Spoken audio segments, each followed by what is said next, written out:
Hi everyone, welcome back to another video. കുറച്ച് കാലമായിട്ട് video ചെയ്യാനുള്ള സമയവും സാഹചര്യം ഒത്തുവന്നിരുന്നില്ല. എന്തായാലും ഇന്ന് വളരെ സുപ്രധാനമായിട്ടുള്ളൊരു വീഡിയോയുമായിട്ടാണ് അല്ലെങ്കിൽ ഒരു സബ്ജക്റ്റുമായിട്ടാണ് നിങ്ങളുടെ മുന്നിലേക്ക് എത്തിയിരിക്കുന്നത്. CMA US എന്ന കോഴ്സുമായിട്ട് ബന്ധപ്പെട്ട് പല ഇൻസ്റ്റിറ്റ്യൂട്ടുകളും ചെയ്യുന്നൊരു തട്ടിപ്പിനെ പറ്റി നിങ്ങളെ അറിയിക്കാനാണ്. നിങ്ങൾ ആരെങ്കിലും ഇത്തരം തട്ടിപ്പിൻ്റെ ഭാഗമായിട്ടുണ്ടെങ്കിൽ ദയവായി അത്തരം ആക്ടിവിറ്റീസിൽ നിന്ന് ഒഴിവായി നിൽക്കുക. മറ്റാരെങ്കിലും ചെയ്യുന്നുണ്ടെങ്കിൽ അവരെ അത് ചെയ്യാതിരിക്കാനായിട്ട് പ്രോത്സാഹിപ്പിക്കുകയും ചെയ്യാം. ഓക്കെ, അപ്പോൾ എന്താണ് ഈ തട്ടിപ്പ് എന്ന് നോക്കാം. CMA USA ഒരു ഇൻ്റർനാഷണൽ കോഴ്സ് ആയതുകൊണ്ട് തന്നെ കഴിഞ്ഞൊരു 3-4 വർഷമായിട്ട് നമ്മുടെ നാട്ടിൽ നിന്ന് ഈ രജിസ്ട്രേഷൻ എക്സാം ഫീസൊക്കെ ചെയ്യുന്ന സമയത്ത് GST കൂടെ അടയ്ക്കേണ്ട ഒരു സാഹചര്യമുണ്ട്. International GST.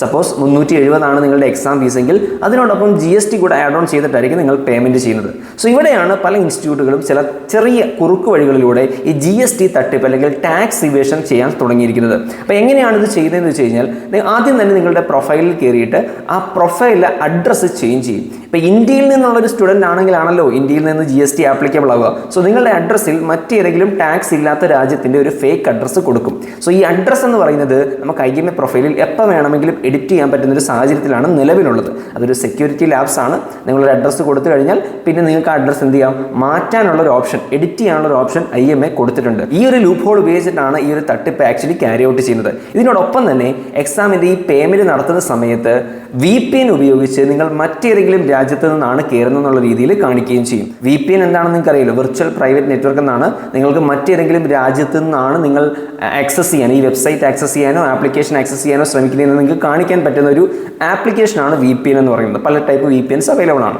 സപ്പോസ് ഇപ്പോൾ ഇന്ത്യയിൽ TikTok ബാൻഡ് ആണ്. അപ്പോൾ നിങ്ങൾക്ക് TikTok ഇന്ത്യയിൽ ഉപയോഗിക്കണമെങ്കിൽ നിങ്ങൾ VPN ഉപയോഗിച്ച് വേറെ ഏതെങ്കിലും TikTok ബാൻഡ് അല്ലാത്ത രാജ്യത്തിൻ്റെ സെർവറുമായിട്ട് കണക്ട് ചെയ്ത് കഴിഞ്ഞാൽ നിങ്ങൾക്ക് TikTok പ്ലേ ചെയ്യാൻ സാധിക്കും. അതെങ്ങനെയാണ് പ്ലേ ചെയ്യുന്നത്? TikTok നോക്കുന്ന സമയത്ത് ആ ഒരു സെർവർ ഇന്ത്യയിൽ നിന്നല്ല മറിച്ച് മറ്റേതെങ്കിലും രാജ്യത്തു നിന്നായിരിക്കും. അതുകൊണ്ടാണത് അവൈലബിൾ ആയിട്ട് മാറുന്നത്.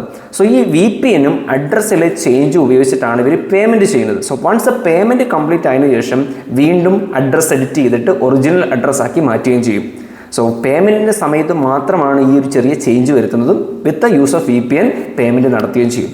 അപ്പോൾ ഇങ്ങനെ ചെയ്യുന്ന സമയത്ത് ഈ GST പേ ചെയ്യേണ്ടി വരുന്നില്ല. ഇത് പ്രത്യക്ഷത്തിൽ നോക്കുന്ന സമയത്ത് ഒരു സ്റ്റുഡൻറ്റ് പെർസ്പെക്റ്റീവിൽ നമ്മൾ ചുമ്മാ ആലോചിക്കുമ്പോൾ ഓക്കെ, ഇത് നമുക്ക് ഗുണകരമായൊരു കാര്യമല്ലേ, നമുക്ക് അത്രയും പൈസ ലാഭിക്കാൻ പറ്റുമല്ലോ. പക്ഷേ തീർച്ചയായിട്ടും ഇതൊരു അൺഎത്തിക്കൽ ആക്ടിവിറ്റിയാണ്, ഇല്ലീഗൽ ആക്ടിവിറ്റിയാണ്. സോ ഇത്തരം ഇല്ലീഗൽ ആക്ടിവിറ്റീസ് കണ്ടെത്തി കഴിഞ്ഞാൽ നമ്മൾ ആസ് എ പ്രൊഫഷണൽ നമ്മുടെ ക്രെഡിബിലിറ്റിയാണ് നഷ്ടപ്പെടുന്നത്. മാത്രമല്ല ഇതിപ്പോൾ IMAയുടെ ശ്രദ്ധയിൽപ്പെട്ടിട്ടുണ്ട്. പലപ്പോഴും എപ്പോഴാണ് ഇത് ശ്രദ്ധയിൽപ്പെടുക? വ്യാപകമായിട്ട് പെർവേസീവായിട്ട് ഇതിങ്ങനെ നടന്നുകൊണ്ടിരിക്കുന്ന സമയത്തായിരിക്കും ആൾക്കാരുടെ ശ്രദ്ധയിൽ ഇത് പെടുക. 1-2 തവണ ചെയ്ത് കഴിഞ്ഞാൽ ചിലപ്പോൾ അത് മിസ്സായി പോകും. ബട്ട് ഇത് കൺസിസ്റ്റൻ്റ് ആയിട്ട് ഇങ്ങനെ ചെയ്തുകൊണ്ടിരിക്കുന്നതുകൊണ്ട് തന്നെ IMAയുടെ ശ്രദ്ധയിൽ ഇത് പെട്ടിട്ടുണ്ട്. ആൻഡ് IMAയുടെ ഇന്ത്യൻ ഹെഡായിട്ടുള്ള ഫെനിൽ വടക്കൻ എന്ന് പറഞ്ഞ പുള്ളി ഒരു പോസ്റ്റ് ഇട്ടിട്ടുണ്ടായിരുന്നു. ഇത്തരത്തിലുള്ള ആക്ടിവിറ്റീസ് ചെയ്യുന്ന അക്കൗണ്ടുകളെല്ലാം തന്നെ പെർമനൻ്റ്ലി ബാൻ ചെയ്യുന്നതായിരിക്കും. സോ നിങ്ങൾ ആരെങ്കിലും ഇത്തരത്തിലുള്ള ആക്ടിവിറ്റീസ് ചെയ്തിട്ടുണ്ടെങ്കിലോ അല്ലെങ്കിൽ ആരെങ്കിലും ചെയ്യാൻ പോകുന്നതായിട്ട് അറിയുന്നുണ്ടെങ്കിലോ തീർച്ചയായിട്ടും ഈ വീഡിയോ അവർക്ക് ഷെയർ ചെയ്ത് കൊടുക്കുക. ഇത്തരം ആക്ടിവിറ്റീസ് ചെയ്യുന്ന അക്കൗണ്ടുകൾ പെർമനൻ്റ്ലി ബാൻ ചെയ്യുമെന്ന് പറയുമ്പോൾ നിങ്ങൾ ഓൾറെഡി അടച്ചിട്ടുള്ള രജിസ്ട്രേഷൻ ഫീസ്, എക്സാം ഫീസ് ഇതെല്ലാം തന്നെ വെറുതെ ആയി പോകും. നിങ്ങൾക്ക് ഒരു എക്സാം എഴുതി പാസ്സായിട്ടിരിക്കുന്ന ഒരാളാണെങ്കിൽ പോലും അതിന് മുന്നേ തന്നെ നിങ്ങളുടെ അക്കൗണ്ട് ബാൻഡ് ആവാനുള്ള സാധ്യതയുണ്ട്. സോ ഇത്തരം അൺഎത്തിക്കൽ പ്രാക്ടീസ് അല്ലെങ്കിൽ ഷോർട്ട് കട്ടുകൾ, തട്ടിപ്പുകൾ ഇങ്ങനെയുള്ള പരിപാടികളിൽ എൻഗേജ്ഡ് ആവാതിരിക്കുക. അതൊരു പ്രൊഫഷണലിന് ഒരിക്കലും നല്ല കാര്യമല്ല. സോ എന്തായാലും ഈ ഒരു വീഡിയോ നിങ്ങൾക്ക് ഹെൽപ്ഫുൾ ആവുമെന്ന് വിചാരിക്കുന്നു. തീർച്ചയായിട്ടും ഇങ്ങനെയുള്ള കാര്യങ്ങളുണ്ടെങ്കിൽ അത് കൺസേൺഡ് ആയിട്ടുള്ള അതോറിറ്റീസിൻ്റെ ശ്രദ്ധയിൽപ്പെടുത്തേണ്ടതും ആസ് എ പ്രൊഫഷണൽ നിങ്ങളുടെ ഉത്തരവാദിത്തമാണ്. എന്തായാലും മറ്റൊരു വീഡിയോയിൽ വീണ്ടും കാണാം. Thank you.